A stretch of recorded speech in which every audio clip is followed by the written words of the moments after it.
Hello everyone and welcome to another casual review. Today I'm talking about Mega Man 4. The intro of this game actually covers kind of the story so far. Basically it just covers the plot of Mega Man 1, how Dr. Wily betrayed Dr. Light, reprogrammed the 6 robot masters to do his bidding, and then Mega Man stopped him. And then it covers the intro to the plot of this game, where basically this new Russian scientist known as Dr. Cossack comes and basically is doing exactly what Wily does, as he creates 8 evil robot masters, something we are all very familiar with at this point, and tries to stop Mega Man and rule the world. So it is up to Mega Man to defeat all 8 of these robot masters and stop Dr. Cossack. We also get to hear that Mega Man's real name is Rock, which I don't know if this is a translation thing or not, but in Japan, where this game originated from, instead of Mega Man, he is known as Rockman. Little trivia for you as well. And then we get a brief description, and at the end of the game, we get a brief appearance of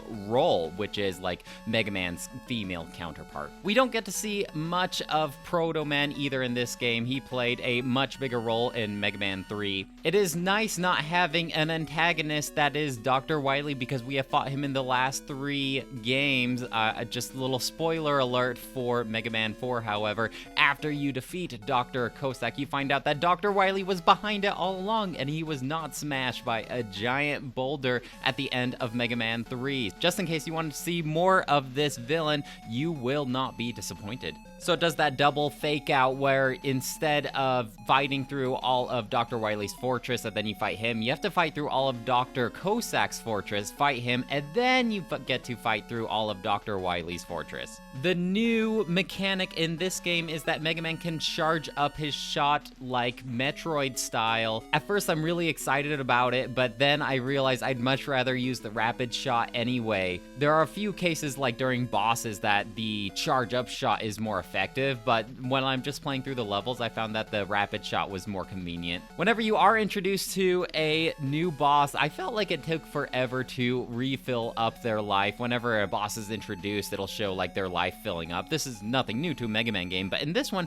it seemed to take a lot longer than usual. However, the boss fights themselves seemed a little more manageable and fair. In previous Mega Man games, it seemed all about just having the super effective ability that would take them down the quickest.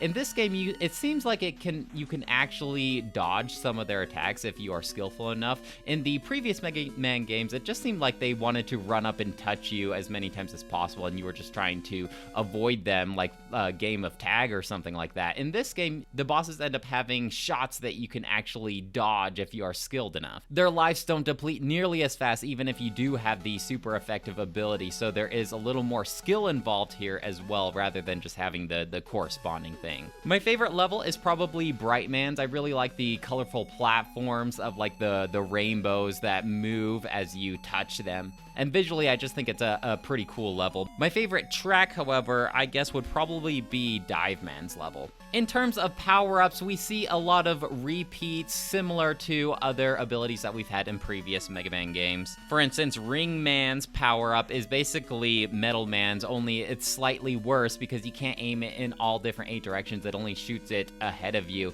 There are a couple of bosses and enemies that can only be damaged by this ability too, so it's not my favorite ability. The Skull Shield seems like a really worse Leaf Shield in, I think it was Mega Man 2. They're all starting to blend together, but you had a Leaf Shield that you could protect yourself and then launch as a projectile. In this one, it only is a barrier around you. You have no way of shooting it forward. Dive Man's ability is a better Magnet Man ability, where it kind of acts as like a homing missile that tracks into enemies, compared to Magnet Man that just either goes forward and then shoots up or down. So that's the one that I tended to use when I was just going through a level and I didn't need to save it for a boss. Toadman's ability is pretty strong too. It basically just makes it rain and everything on the screen takes damage. So that's kind of like when you don't want to have to get up close and personal to a mini boss, you can just focus on avoiding their attacks and just keep spamming that Toadman's ability. The ammo for that one is a little short, so you won't be able to to abuse it too much, however. There are the same rush abilities, however, these were nerfed slightly, mostly the Marine and the Jet.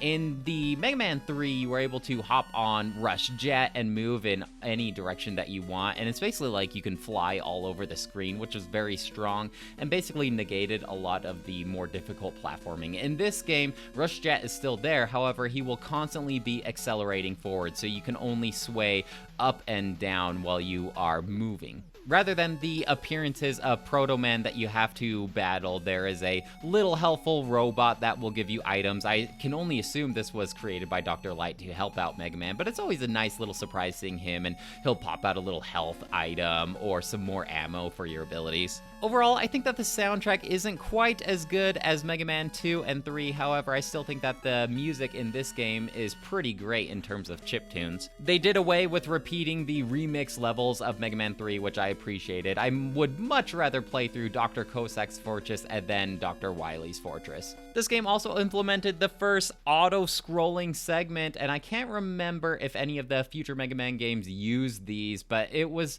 kind of fun just to do that platforming with the stage slowly scrolling over, and it wasn't like too challenging. We're not at like Mega Man 1 levels. Actually, now that I mentioned Mega Man 1, there is that auto-scrolling segment where you are being chased by a dragon, so I don't know what I was thinking. While I was playing through this, I was thinking one of the most frustrating things about the Mega Man series in general is having to experiment if you aren't following a guide. What ability is super effective against what boss, of course, and then just like regular enemies or mini bosses, like, oh, only the Pharaoh ring ability can damage this enemy, and it's just like you just kind of have to experiment and go through your menu and find an ability, try it on this guy, find out that it bounces off them, then try a different ability, and it's kind of tedious, and you just have to memorize it through practice or by following a guide. Even just like the bosses, like the end game bosses, like, oh, only a charged up Pharaoh shot will hit them, you know? I guess that is some way to incentivize experimenting with all your different abilities, however, and I know I say this every time I do a casual review on a Mega Man game, but the menu selection for your abilities is getting better and better as we go along. Overall, it's just a Mega Man game. I don't have much else to say. We're at Mega Man 4 right now, and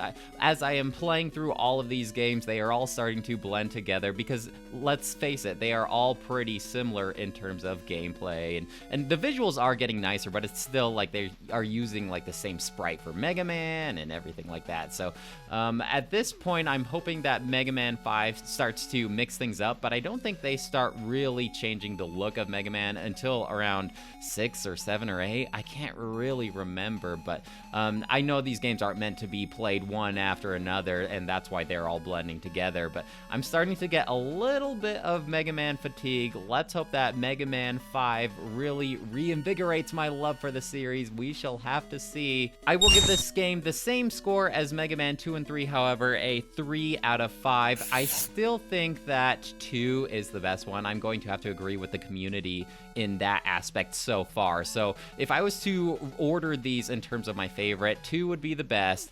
And then probably, you know what, I'll say 4. I'll say this one is better than 3. And then we'll say 3 and then 1. So 2, 4, 3, 1. But I want to hear what you guys think. Let me know if you have any questions or comments about Mega Man 4 or the Mega Man series in general, and I'd love to hear what you have to say.